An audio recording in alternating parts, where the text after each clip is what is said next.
Today we have what might just be the most overpowered vehicle that you can get within World of Tanks console. This is one of the tanks that Wargaming got entirely, and I mean entirely wrong within the game. This is the Su-152 Teran for the World War II mode, the tier 10 Soviet tank destroyer that makes most tank destroyers at tier 10 completely irrelevant. The Teran features 950 alpha damage as a standard amount of damage, and it also has 1200 damage when you're loading the HE rounds, which make it one of the highest alpha tank destroyers in the game. And don't worry, it's a premium tank, so yeah, you're gonna have to spend upwards of 300,000 XP, free XP by the way, or alternatively spend a load of gold converting your free XP into buying this tank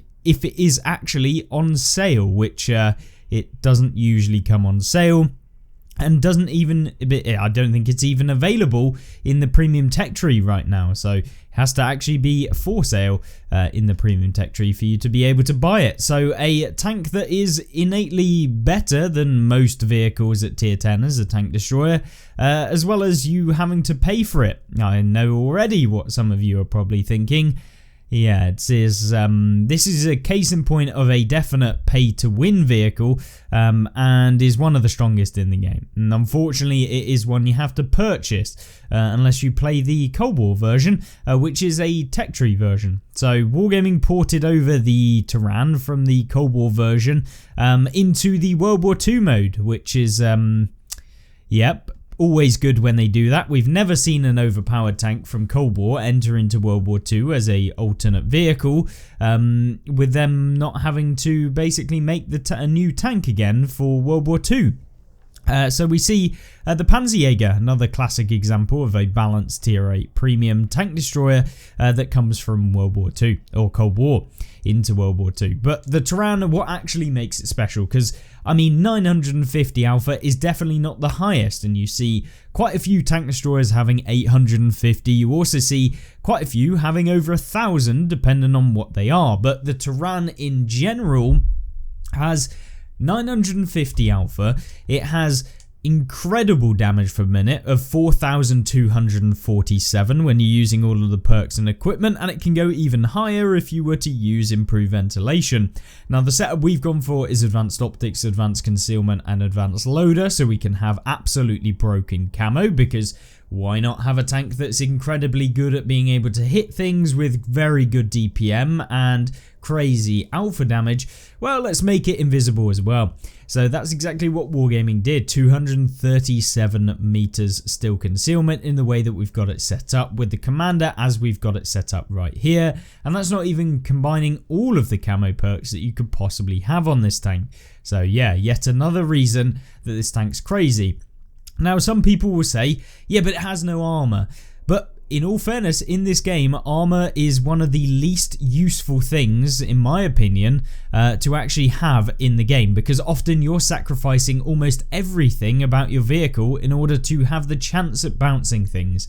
And as I always say in the game, tanks that require you to essentially bounce things to do well are usually tanks that don't have the option for you to carry very well. They're often slower, they often have worse accuracy, they often have worse gun statistics, they have less DPM, they have less view range, and often are just some of the non-meta vehicles within the game right now. Now maybe in 3-4 years time, if this game is still going, which given current track record probably will, but yeah, maybe it's all changed by then, and maybe they've changed how tank destroyers work or whatever. But currently within the game, this is genuinely probably the most overpowered TD in the hands of a player that knows what they're doing.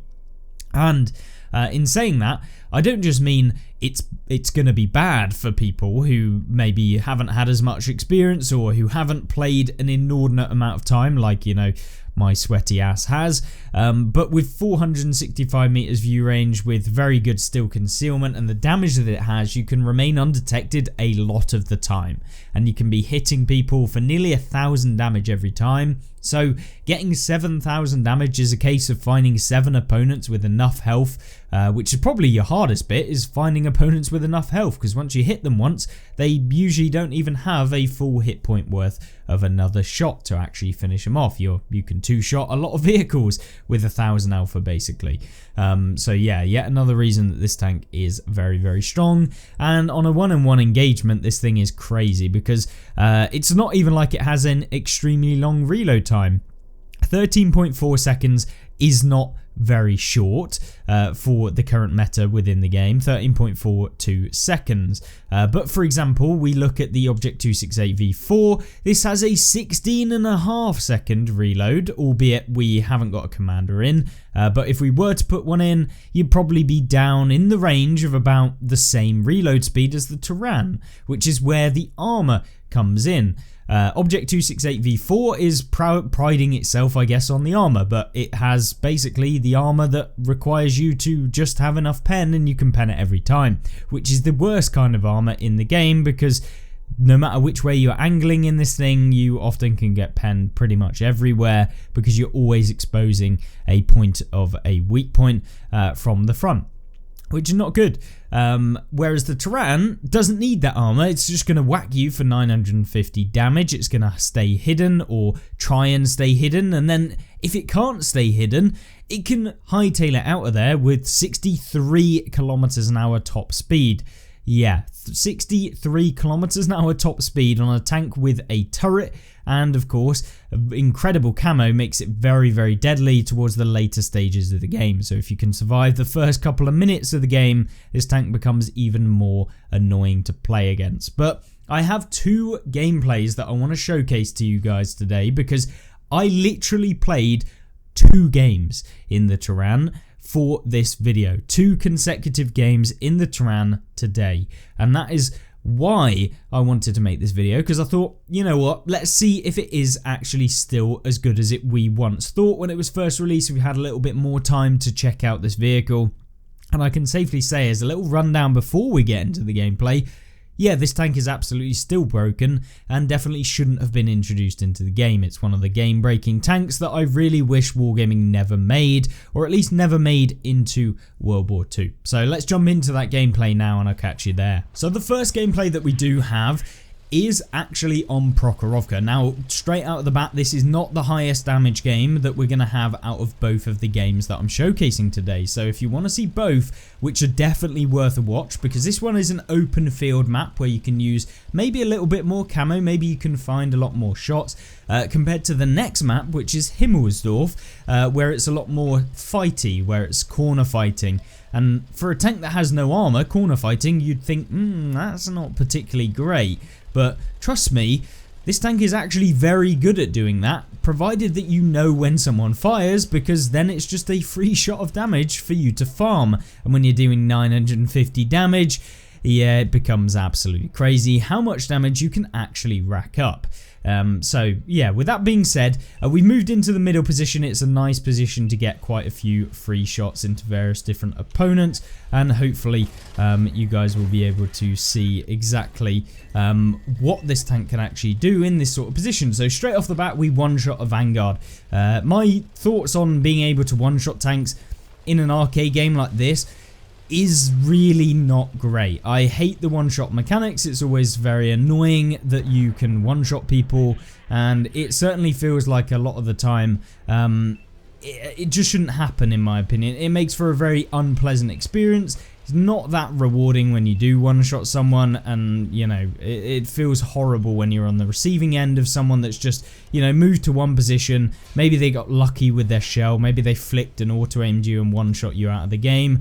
It just sucks, and that is one of the big problems about having so many high alpha TDs in the game, is maybe you avoid one of the shots, but what happens if there's 2 Terans? What if there's 2 Terans and a Jaegeru and an FV4005 and an FV215B183, or maybe there's also a Ruthless, or maybe there's an E4, E3, you know, all of these high alpha damage tanks which Wargaming have been spamming the game with, including that of some of the heavy tanks like the Centurion AVRE, that is a medium heavy hybrid tank destroyer. Yeah, another tank that is renowned for being one of the most nuisance and most annoying vehicles out there. So straight off the bat, we're playing very kind of commonly. We're not really doing a whole lot that you would expect to be seeing with any of the tanks. Now we get quite lucky to hit that shell. Of course there's significant bloom at these sorts of ranges, and trying to snipe a minuscule amount of a vehicle obviously most of the time isn't going to work so well. But you can see me, I'm just pre-aiming this spot. The VK might come back up, and it's just a waiting game.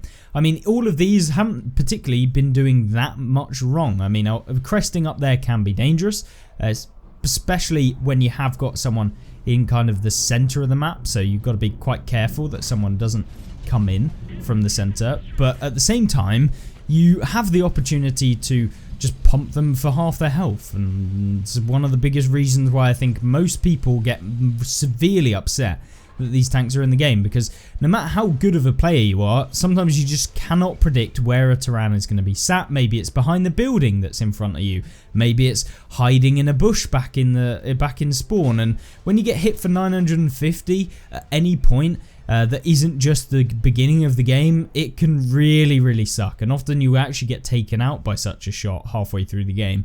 And a lot of people play this tank wrong, which is to camp for the entire game. Now this is not what you want to be doing in a tank that has 950 alpha, because you won't get that many shots or opportunities to get damage. So being a bit more forward, where, you know, sometimes you do take a hit, as you've seen in this game. We've taken a couple at the beginning. Granted, we maybe didn't need to, but this position, it was definitely worth it to kind of go to where we are. And we find ourselves a nice little E100 who roll for 1070 because, you know, definitely not broken. And we're almost reloaded already. Another 4 seconds and we're back to being able to hit someone for 1000 again, basically. Yeah, this is probably one of the things that you hate within the game. If you've played any amount of tier 10 or have played since the release of the Teran, these sorts of things are just more common now. There's so many of these high alpha TDs that it becomes very difficult if you're playing anything that doesn't have super heavy armor, or anything that can't just go hold down. And even then, if you're in a super heavy vehicle, it is lunchtime for the Terans because of the heat penetration that this thing gets, which we're down to now. We've only got heat ammo left. We found ourselves a nice little gorilla who we're going to put one into the back of. We're going to back all the way up. We're trying to get out of there. Don't want to get caught in the middle of the open. And yeah, we're safe again. Brilliant. Now we just wait till we're reloaded. And it's super simple gameplay when you're playing a tank like this. There's literally nothing you really have to think of other than make sure that I don't pull outside on in front of 5, 6, 7 tanks all at once. Make sure that when I do pull out that there's, you know, someone on low health, or maybe a tank that's fired already that we can finish off. And that's basically all you have to think about, really.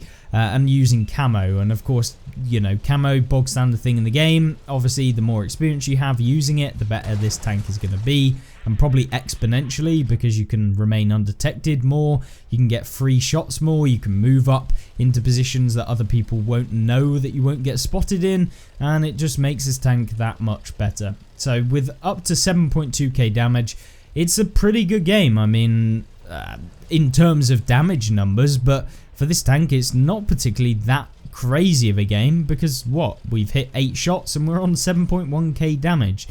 Yeah, I mean, any other tier 10 in the game, even an FV 4005 would be very happy with a 7k damage result, because at the end of the day, the FV's very derpy, it's got no armor, it's very slow, it can't reverse, it's not got a fully traversable turret, and that limits the FV massively. Even if it does slightly more damage per shell, it of course gets less penetration because it has Hesh rounds if you want to do the full damage, or AP rounds with 1000 alpha with a significantly longer reload than the Teran, and of course all of the negatives that we've just mentioned.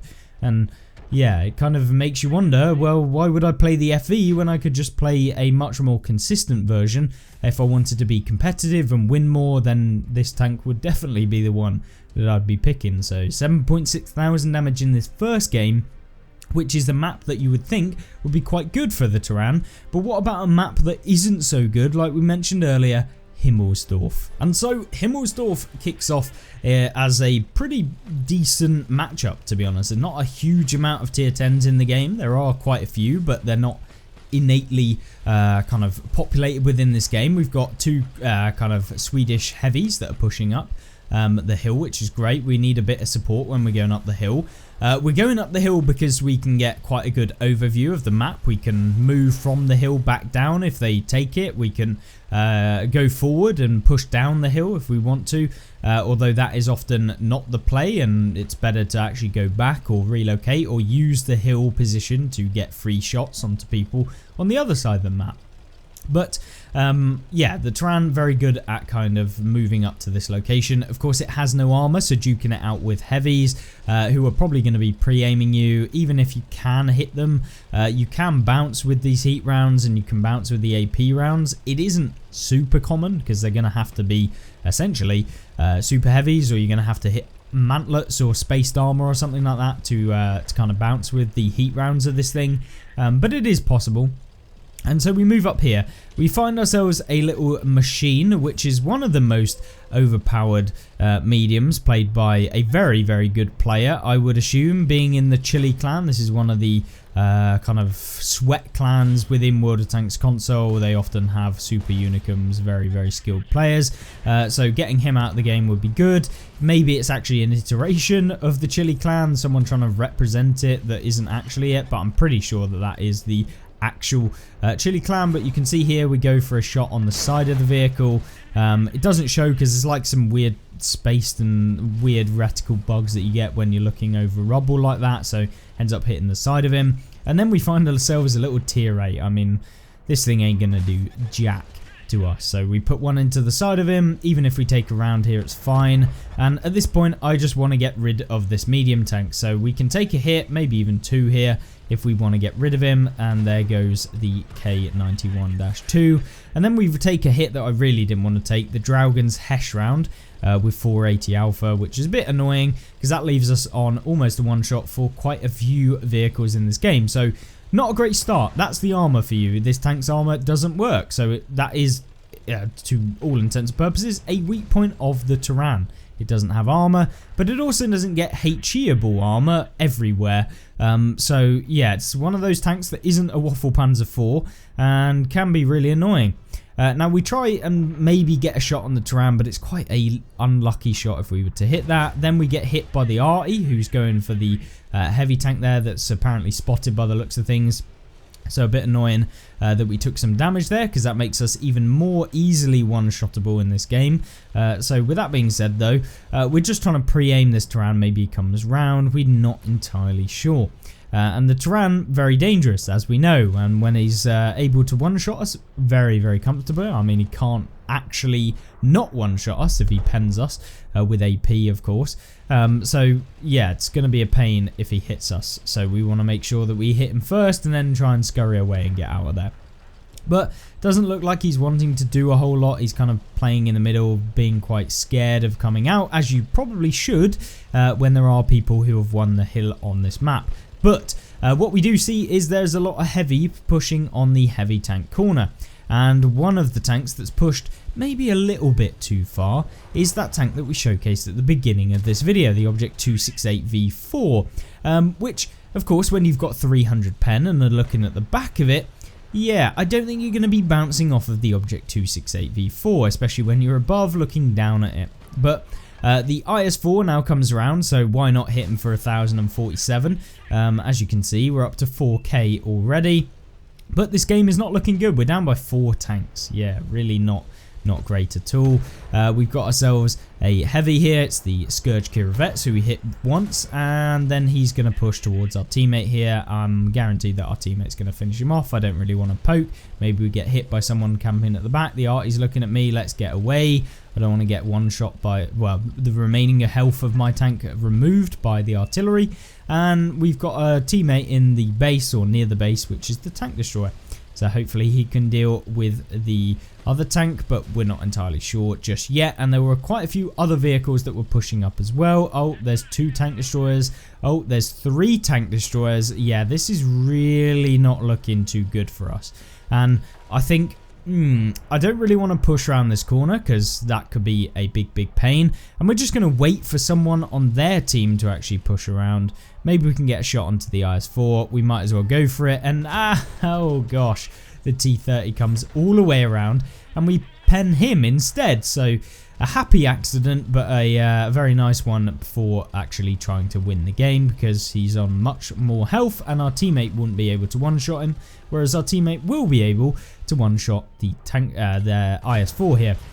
But now we have the age-old question of, there is 6 vehicles on the enemy team, there's 3 on ours, so if they just rush us all at the same time, and I'm being on 400 hit points, it isn't going to go too well for me. So I know that the tank is probably pushing up. You see that a car has been destroyed, so the waffle is going to be coming over here. We kind of come around the corner, the lamppost gets knocked down, the waffle is looking over here, we pull back and he misses. By the very quick assumption that I saw a big barrel on the waffle, he's actually using the 15, which gives us the opportunity to pump him, because we reload super quickly for a 950 alpha damage tank. So pretty much no other tank would have been able to remove the waffle that easily, at least in that amount of time, with 2 shots.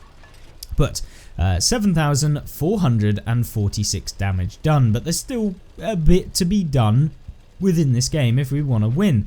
There's still 5 tanks, there's 3 on our team, and by the looks of things, there's 2 tanks pushing our teammate in the heavy tank, which appears to be one of those Kranvongs, or at least the Emil 2s that have kind of pushed up the hill and pushed down the hill.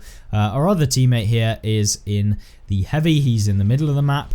I'm very wary to come around this corner because we didn't know exactly where the IS-4 was, and now that he's been spotted and removed by the Kranvong, it makes our time a hell of a lot easier. But at this point, it's really a case of trying to figure out what the best plan of action is. So I'm going to try and support our teammate that's kind of kept up the defense up on the northeastern side. To be honest with you, I thought he had been removed, or would have been removed, much earlier on. He's just been hit by a Teran though, because 950 alpha is fun, and basically no chance of bouncing off of the Kranvong or the Emil 2, especially when you've got heat rounds with 390 pen.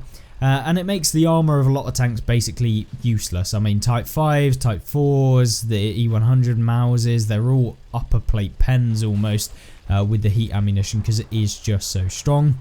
Now, rather than go straight down the middle, I'm going to take a bit of a detour. We want to go over to this location to see if we can remove the artillery, because there's still one in the game somewhere.